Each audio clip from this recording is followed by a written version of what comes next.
Orlando is still one of the most popular housing markets in the country. People still want to move there. But that does not mean every real estate deal in Orlando is a good deal. In this video, I'll walk through the main signals behind the Orlando housing market. We'll look at migration, home prices, rent, inventory, market speed, and new supply. The final UCS stance is hold. That means Orlando is not a bad market, but investors need to be selective. Here is the main point. Orlando is still a demand market, but it is no longer an easy money market. Demand is still there, but the numbers are weaker than they were during the boom. Home values are down from last year. Rent growth is almost flat. Inventory is still high compared with the boom years. Homes are taking longer to move, and new supply may create more pressure, especially in apartments and multifamily. So the market is not broken, but it is not easy. Let's start with migration. This is the strongest part of the Orlando story. In Q1 2026, Redfin ranked Orlando as the top relocation destination in the US. That means many home searchers were looking to move into Orlando. This matters because the housing market needs people. If people want to move into a market, that gives the market support. But migration is not the same as a good investment. Just because people are moving to Orlando does not mean every property is worth buying. You still need a price, rent, inventory, and supply picture to make sense. Simple investor takeaway. Migration keeps Orlando important, but migration alone is not enough. Now let's look at home prices. Zillow's typical home value for the Orlando metro was about $387,733 in May 2026. That was down 3.1% from the year before. Redfin also showed a similar signal. The median sale price was about $410,734 in May 2026, down 2.2% from the year before. This is not a crash, but it does show that sellers do not have the same power that they had during the boom. Also, Orlando is not suddenly cheap. Home values are still up about 28.6% over 5 years. So prices went up a lot, and now the market is cooling from that higher level. Simple investor takeaway. Do not buy just because you expect prices to go up. The price you pay matters more now. Next is rent. Rent matters because rental income has to support the investment. According to Zillow's rent index, Orlando rent was about $1,977 in May 2026. That was up only 0.4% from the year before. So rent is not collapsing, but rent is also not growing fast.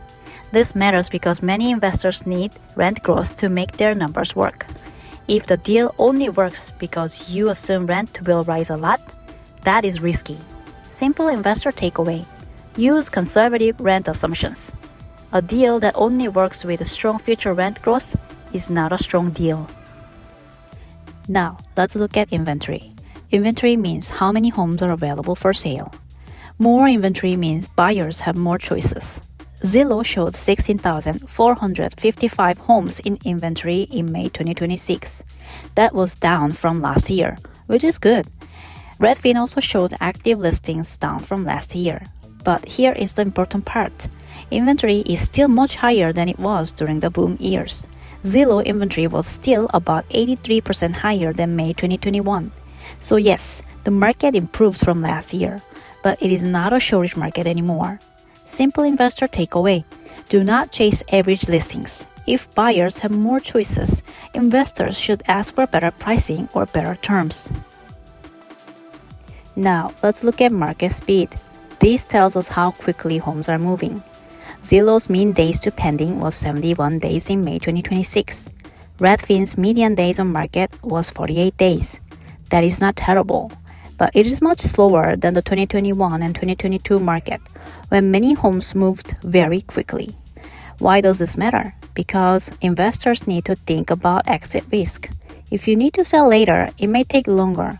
If you need to refinance or reposition the property, it may not happen quickly. Simple investor takeaway.